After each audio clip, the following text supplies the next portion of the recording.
मेवाड़ के महाराजाओं ने हमें विश्वास दिलाया कि आप हमारी भूमि पर आइए, आपका बाल बांका नहीं होगा। द्वारकाधीश के चरणों के अंदर हमारे को वंदन करने का जो है वो मौका मिला। धर्माश्रय को आगे बढ़ाना है तो राज्याश्रय की बहुत जरूर पड़ती है। जो मेरा सुपुत्र है, इनका जो नाम है वो कुल के गुरु के ऊपर ही रखा गया है। गुरु के आशीर्वाद से हम सेवा कर पाए। मेवाड़ राज परिवार के सदस्य लक्षराज सिंह मेवाड़ अपने पाक दस्तूर के बाद आज पहली बार कांकरोली प्रभु द्वारिकाधीश के दर्शन के लिए आए। जैसा कि आपको पता है कि मेवाड़ राज परिवार और प्रभु द्वारिकाधीश मंदिर से जो गोस्वामी परिवार जुड़ा हुआ है, यहाँ की जो मान्यता है, उन तमाम चीज़ों का आपस में बहुत गहरा रिश्ता रहा है। तो आज यहाँ पर सपरिवार वो पहुँचे। उनकी धर्मपत्नी निवृत्ति कुमारी मेवाड़ उनके साथ थी, उनके सुपुत्र हरितराज सिंह मेवाड़ और दोनों ही पुत्रियाँ उनके साथ रहीं। यहाँ आते ही उनको गार्ड ऑफ ऑनर दिया गया, जो प्रभु द्वारकाधीश मंदिर बैंड है उसके माध्यम से स्वागत सत्कार किया गया।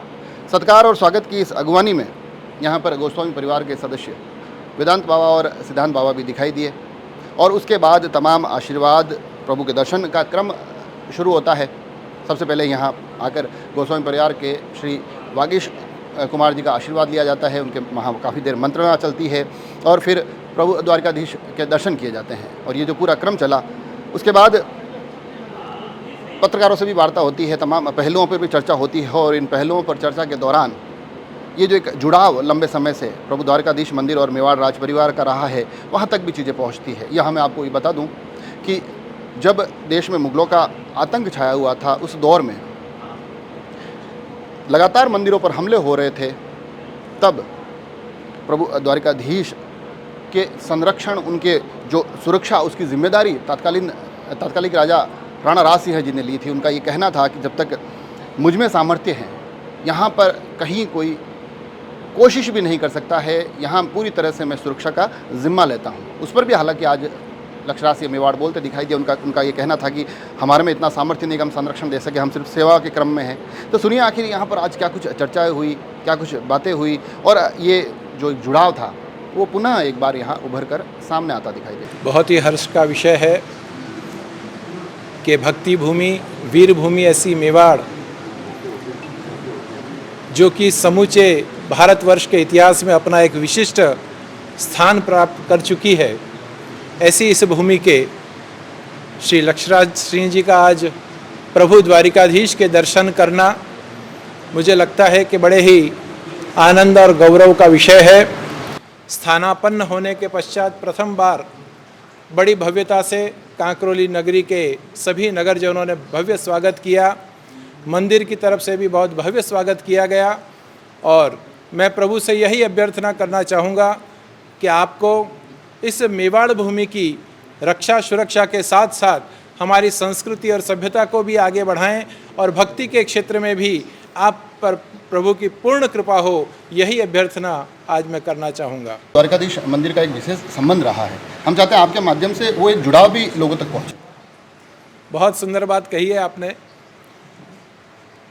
550 साल जगत गुरु श्रीमद् वल्लभाचार्य जी को होने आए, करीब 400 साल के आसपास जब श्रीमद् गोकुल के अंदर प्रभु द्वारिकाधीश और श्रीनाथ जी विराजमान थे, उस समय में इस परिवार के महानुभाव वहाँ पर पधारे और उस समय में जब संपर्क हुआ हमारे पूर्व पुरुषों का, वहाँ कुछ वार्तालाप हुआ और उस वार्तालाप के पश्चात आक्रांताओं की समस्या बहुत ज़्यादा थी उस समय में। ऐसे समय में मेवाड़ के महाराजाओं ने हमें विश्वास दिलाया कि आप हमारी भूमि पर आइए, आपका बाल बांका नहीं होगा।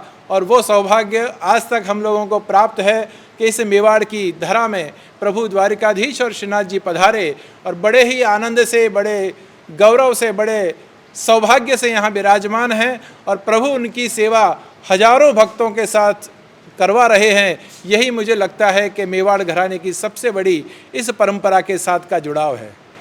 एक विषय बार बार ये भी आता है कि जो पूर्व का समय था, राजा महाराजाओं के जब साम्राज्य विस्तार के युद्ध हुआ करते थे, मगर अगर राजसमंद के परिप्रेक्ष्य में देखें और विशेष तौर पर महाराणा राज सिंह जी के परिप्रेक्ष्य में देखें तो प्रभु द्वारकाधीश मंदिर और श्रीनाथ जी मंदिर दोनों को ही उनके माध्यम से संरक्षण दिया गया था। आपको लगता है कि ये धर्म को स्थापित करने और उसको संरक्षित करने में एक बहुत बड़ी एक भूमिका निभाई गई? मेरा निश्चित रूप से मानना है कि अगर धर्माश्रय को आगे बढ़ाना है तो राज्याश्रय की बहुत ज़रूर पड़ती है। और उदयपुर परिवार ने और मेवाड़ घराना ने इस चीज़ को बहुत अच्छी तरह से उस ज़माने में परख लिया था कि जहाँ तक धर्म का संरक्षण धर्म के उजागर करने वाले नहीं करेंगे, वहाँ तक धर्म कभी आगे नहीं बढ़ेगा। और वर्तमान में भी हम देख रहे हैं कि जो मेन व्यक्ति हैं उनके प्रति धर्म की आस्था है, धर्म के प्रति वो समर्पित हैं, तो धर्म निश्चित रूप से आज आगे आ रहा है। नहीं, देखिए, मैं अभिभूत हूँ। सबसे पहले जो है मेरे गुरु के चरणों के अंदर मैं कोटि कोटि नमन और दंडवत करता हूँ, आभार प्रकट करता हूँ पूरे परिवार की तरफ से, मेवाड़ की तरफ से, कि ये बुलावा आया और हमारे को पूरे परिवार के साथ में यहाँ पर दर्शन करने का जो है वो मौका मिला। बड़े खुशी का जो है ये अवसर है। मेवाड़ के ऊपर गुरुओं की कृपा जो है वो 1500 वर्षों से जो है वो लगातार जो है वो रही है और आज उसी का जो है निर्वाह हो रहा है यहाँ पर। और मैं पूरे परिवार के साथ, मेरे सुपुत्र के साथ यहाँ पर उपस्थित हूँ। हम सब लोगों को ये आशीर्वाद मिला, द्वारकाधीश के चरणों के अंदर हमारे को वंदन करने का जो है वो मौका मिला। इससे ज़्यादा खुशी हमारे को हो नहीं सकती थी। आपने अपने पुत्र के लिए कहा कि मैं सुपुत्र के साथ आया हूँ। कुछ दिनों पहले नाथद्वारा मंदिर में भी आप इसी प्रकार से आए थे। आज जब बच्चे पूरी तरह से मोबाइल और इस सब में डूब गए हैं, ऐसे में राज परिवार और मेवाड़ की परंपराओं का इनके माध्यम से भी निर्वहन बड़ी बखूबी देखा जा रहा है। बिल्कुल उसी वेशभूषा में, उसी प्रकार से जैसे जैसे पिता करते हैं वैसे पुत्र करते दिखाई देते हैं। एक पिता के तौर पर ये इस पूरे परिदृश्य को देखकर क्या कुछ महसूस करते हैं आप? बहुत सारी भावनाएं पूछ ली आपने इस एक सवाल में। मैं सबसे पहले तो ये कहूँगा कि सुपुत्र के ऊपर गुरु की असीम कृपा है। ये सारी चीज़ें तब मुमकिन हो पाती हैं जब गुरु की असीम कृपा हो। दूसरी एक आपको ख़ास बात मैं आपको और आज जो है इस शुभ अवसर के ऊपर मैं आपको अर्ज़ करना चाहता हूँ, और वो ये है कि जो मेरा सुपुत्र है, इनका जो नाम है वो कुल के गुरु के ऊपर ही रखा गया है। तो वो प्रेरित जो है वो कुल के गुरु से ही हुए हैं, श्री हरित ऋषि से। और तो मैं कहीं ना कहीं मानता हूँ कि गुरुओं का, पूर्वजों का, बड़ों का, बुज़ुर्गों का जो है वो आशीर्वाद है। वर्तमान में गुरु का पूरा आशीर्वाद है। तो मैं ये मानता हूँ कि आने वाले समय के अंदर, जैसे अभी आदेश फरमाया कि हमारे को आगे हमारे धर्म के बारे में, उसके संरक्षण के बारे में हम लोगों को सोचना है, और उसकी कोई उम्र नहीं होती, और ये भाव स्वयं के हैं और ये अपने मन से जो है इस काम को करते हैं। तो मैं ये मानता हूँ कि हमारा पूरा परिवार जो है वो इस चीज़ को देखकर, महसूस करके जो है वो बड़ा खुश है। पर मैं एक बात इसके अलावा जो है वो और कहना चाहूँगा कि आपने जब परम श्रद्धेय गुरुदेव से एक सवाल पूछा, उसके अंदर एक शब्द आपने उसका उपयोग लिया, जिसके लिए आपने कहा कि मेवाड़ ने जो है वो द्वारकाधीश और श्रीनाथ जी का जो है वो स्थापित किया है। हाँ। तो मैं ये कहना चाहूँगा उस बात के ऊपर कि मेवाड़ ना कभी इतना बड़ा था, ना आज है, ना कभी आने वाले वक्त के अंदर कभी होगा। मेवाड़ हमेशा से इस बात को मानते हुए आया है कि हम वो सौभाग्यशाली परिवार हैं, वो सौभाग्यशाली लोग हैं जिनको ये सेवा करने का जो है वो दायित्व मिला। हम कभी नहीं, जो प्रभु के आशीर्वाद से, प्रभु की कृपा से, गुरु के आशीर्वाद से हम सेवा कर पाए, आज भी कर रहे हैं और आपके आशीर्वाद से आगे भी करते रहेंगे। बस यही जो है वो हम लोगों की मनोकामना है, यही हमारी प्रार्थना है, यही हमारी चाह है और यही हमारी इच्छा है।